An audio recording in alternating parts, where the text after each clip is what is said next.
আজকের আম্বানি বা আদানির নাম তো সবাই জানেন, কিন্তু আজ থেকে ৩০০ বছর আগে বাংলার মাটিতে এমন এক পরিবার ছিল যাদের কাছে ব্রিটিশ ইস্ট ইন্ডিয়া কোম্পানিও ছিল নস্যি।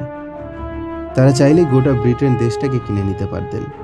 লোকে বলা বলি করতো তাদের সিন্ধুকে এত পরিমাণ সোনাদানা ছিল যে টাকা দিয়ে গঙ্গার উপর রূপোর বাঁধ তৈরি করা সম্ভব ছিল। অথচ ইতিহাসের পাতায় আজ তাদের নাম বেঈমান হিসাবে লেখা। তবে চলুন আজ উন্মোচিত করি বাংলার সেই রহস্যময় কুবের জগৎ শেঠের জীবনের অন্ধকার অধ্যায়। জগৎ শেঠ কোনো নাম নয়, এটি ছিল মোগল সম্রাটদের দেওয়া একটা উপাধি, যার অর্থ বিশ্বের ব্যাংকার।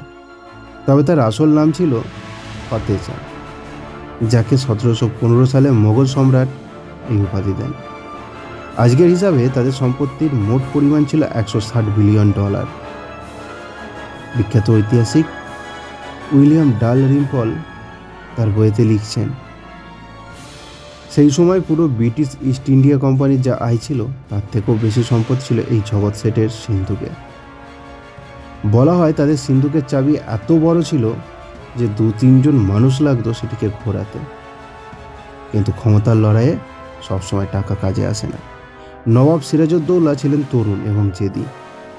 একবার ভরা দরবারে নবাব সিরাজ জগৎ শেঠ মহাতাব চাঁদকে চরম অপমান করে বসলেন। ঐতিহাসিক সৈয়দ গোলাম হোসেন খান তার গ্রন্থে লিখছেন, নবাবের সেই দুর্ব্যবহার আর চর মারার ঘটনাই বদলে দিয়েছিল বাংলার ভাগ্য। অপমানে জ্বলে ওঠা শেঠ পরিবার শপথ নিল এই নবাবকে আর সিংহাসনে রাখা যাবে না। শুরু হলো ইতিহাসের সব থেকে বড় ষড়যন্ত্র। ষড়যন্ত্রের নীল নকশা তৈরি হয়েছিল মুর্শিদাবাদের আফরাগঞ্জ প্রাসাদে। শেঠেরা জানতেন শুধু মির্জাফর দিয়ে হবে না, দরকার ব্রিটিশদের শক্তি। তাই রবার্ট ক্লাইভকে সোনার লোভ দেখিয়ে তারা মুর্শিদাবাদে ডেকে আনলেন। প্রতিটি চাল দাবার ছকের মতো সাজিয়ে রেখেছিলেন শেঠ পরিবার। তারা ক্লাইভকে প্রতিশ্রুতি দিয়েছিলেন কয়েক কোটি টাকার।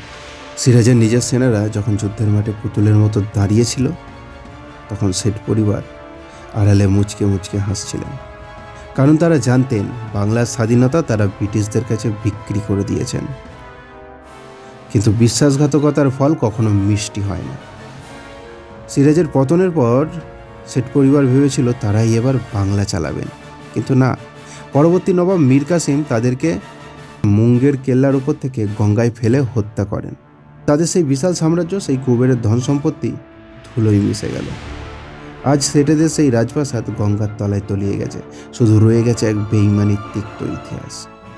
আপনার কি মনে হয়, এই জগৎ শেঠরা যদি সেই দিন সিরাজের পাশে থাকতেন, তবে কি আজ ভারতের ইতিহাস একটু অন্যরকম হতো? কমেন্টে আপনার মতামত জানান। আর এমন সব রোমাঞ্চকর ইতিহাসের জন্য কালচক্র চ্যানেলটি এখনই সাবস্ক্রাইব করুন।